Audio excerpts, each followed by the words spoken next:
The Warriors, 2 wins away from completing arguably the most dominant postseason run we have ever seen, outscoring the opposition by nearly 17 a game in the postseason, which is on pace to be the best points per game differential in a single postseason, and 12 of their NBA record 14 straight playoff wins have come by double digits. Our NBA insider, Amin Al-Hassan, joins us now. Would you co-sign that, Amin? This is the most dominant postseason you can recall to this point?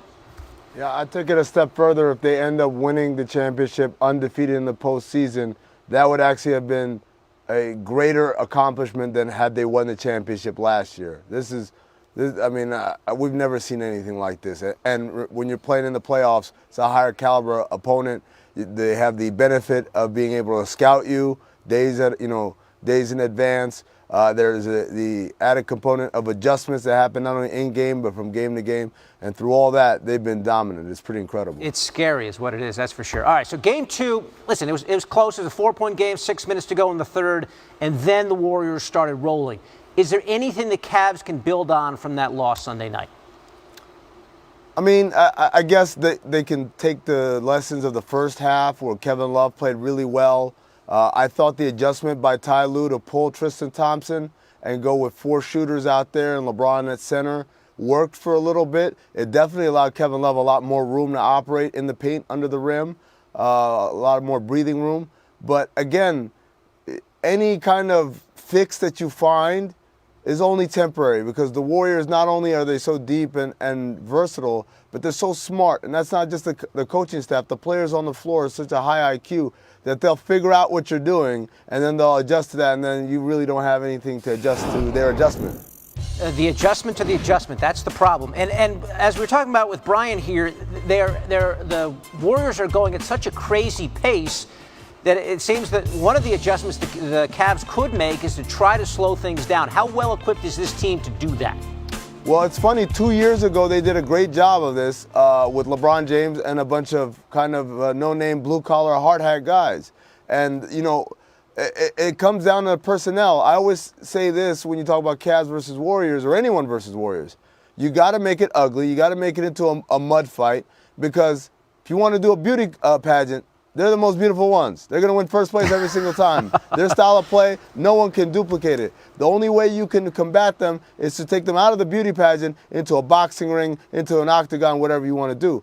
That starts with guys like Tristan Thompson, Iman Shumpert, J.R. Smith. They have to play better. Part of the reason why Coach Lue had to go away from those guys is because they weren't any good, especially Tristan Thompson, the one guy that we thought was the most dependable outside of LeBron James on this team. You know, I mean, I have a feeling we were saying a lot of the same things about this series after 2 games last year. Wins by 15 and 33 by the Warriors. Home court can work wonders at times. There's the notion that the Cavs win game 3, suddenly maybe we have a series. What do you expect tomorrow night? Well, I think this is going to be Cleveland's best effort for all the reasons that everyone thinks. You know, if you're the Cavs player, if you're in that locker room, you're saying, hey, all they did was hold serve. Hey, they outscored us by 48 points in 2 games last year. This year, it's only 41. Hey, our role players will find their 3-point stroke at home with the home crowd behind us. And for all those reasons, I think the Cavs play well. I actually think the Cavs are going to win. I don't think it makes it a series, though, because that's their one shot. They have to play perfect basketball. Their margin of error is this big, while the Warriors' margin of error is this big. They can mess around and then go on a huge run in the third quarter, and it's over anyway. Yeah. The Warriors have been so good that a lot of people aren't seemingly as focused on the Cavs in this series as putting the Warriors up against some of the super teams in the NBA in years past. We know that Vegas weighed in. They said the Warriors would be the favorites against the 96 Bulls. Last night, Kerry Champion, who's not here today, got to sit down with Pat Riley and Magic and ask them how the Showtime Lakers would stack up. Here's what they said.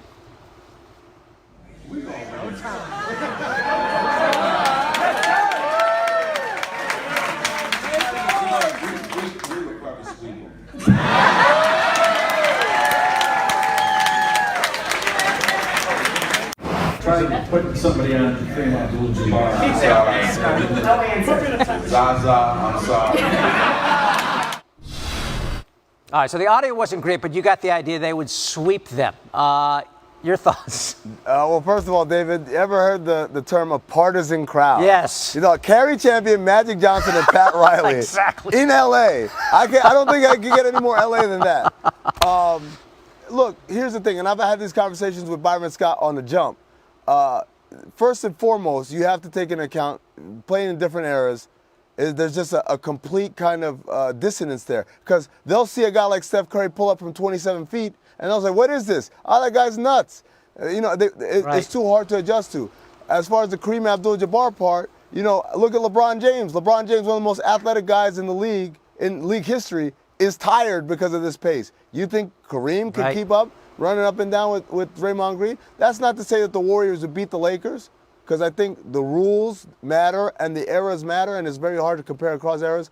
But any kind of declaration that, we'd smoke them is kind of silly, I think. Right. Maybe, yeah, and as your first point, maybe not the most objective crowd to ask that question to. But it makes for good fodder here as we try to see if we're going to have an NBA Finals Game 3 tomorrow night on ABC. Amin Al-Hassan getting us ready. All right, here's a shot of LeBron James to Rod Lou. Practice going on as we speak at Quicken Loans Arena. For the Cavs, we're going to hear from LeBron live coming up, bottom of the hour. Welcome in to Coast. I'm David Lloyd. Here's the question. Can the Cavs take 4 of 5 against a team that's won 29 of 30? If you do the math, kind of a fairly tall order. We'll hear from LeBron and company live at the bottom of the hour before Game 3 tomorrow night. Are the Warriors wearing out LeBron? They're doing it figuratively, and maybe literally wearing him out as well. In James' postseason career entering this series, his team's played at an average pace of 90.6 possessions per 48 minutes. But the Warriors are going at warp speed. Games 1 and 2 were played at a faster pace than in any of LeBron's previous 212 playoff games, and it has made an impact. Specifically in Game 2, when LeBron appeared to wear down in the second half. As you can see with these numbers, he stopped attacking the basket after halftime and settled for jumpers instead. You add it all up, and the Cavs are in a 2-zip hole. LeBron, you just feel this is a case where you guys need to defend home court. Are you a smart guy? We don't defend home court what happens. You guys are looking at getting swept. So the answer to your question.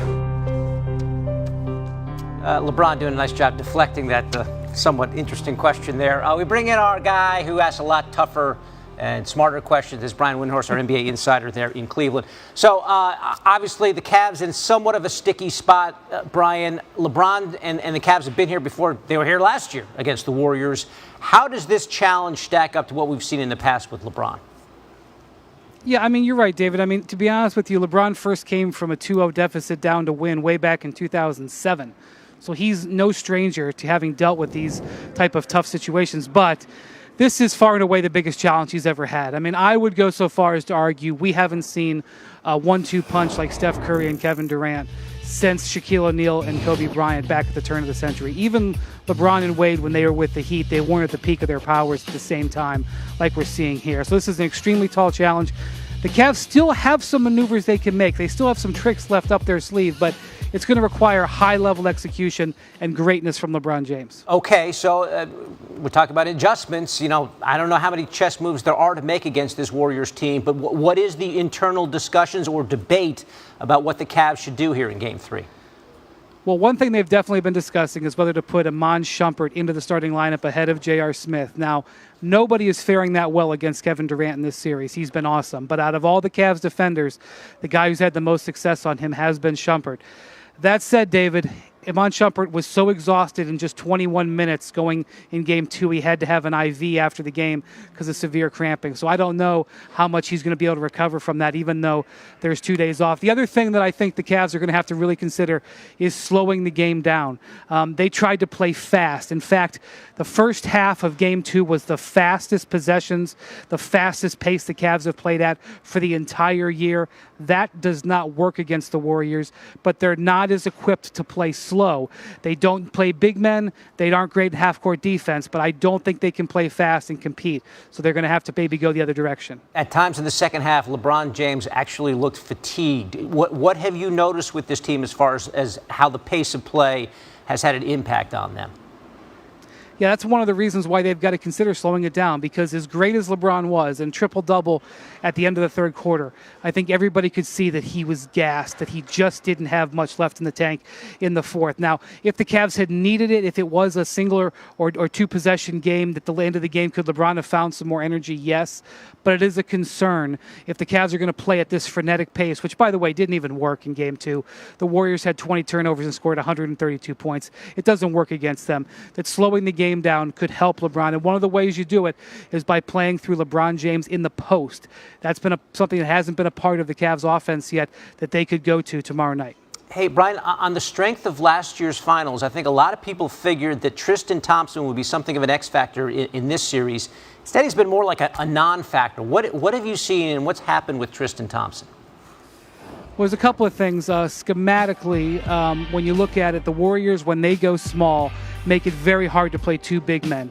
And frankly, the Cavs believe that Kevin Love has been the better big man so far in this series. They've been playing him. The last year, the opposite was true.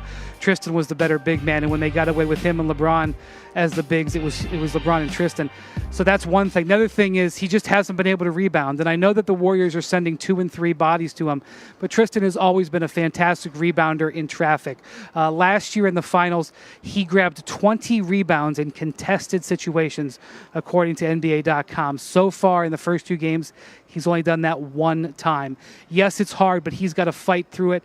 That's why they're paying him an $80 million contract. 8 points and 8 rebounds total through the first 2 games of this finals for Tristan Thompson. Okay, we've got an Explain Yourself, and it centers around one Brian Windhorst. This was earlier today. I guess you were getting ready to do a hit on First Take, and I don't know if you can see this or not, Brian, but it's the cheerleaders, and you are banging the heck out of a tambourine. What was going on here? The moral of the story here, David, is never trust the First Take producers. Antoine Lewis, Kevin Reeder, never trust them. That's the moral of the story. Let everybody know that. I just wonder what you're doing off camera before we do these segments with you. You know, I didn't know you had this kind of musical ability and the smile. Look at the huge beaming smile on Brian's face as he bangs that tambourine. Hey, Mr. Thanks for bringing that back in this hour. I appreciate it. I think we had to. I really felt like our hand was sort of forced there. In the jingle jangle morning, I'll come following you, Mr. Tambourine Man. You'll all be hearing from my agent. Okay. We have crossed several lines here. Brian Windhorst getting us ready for Game 3 tomorrow night in Cleveland.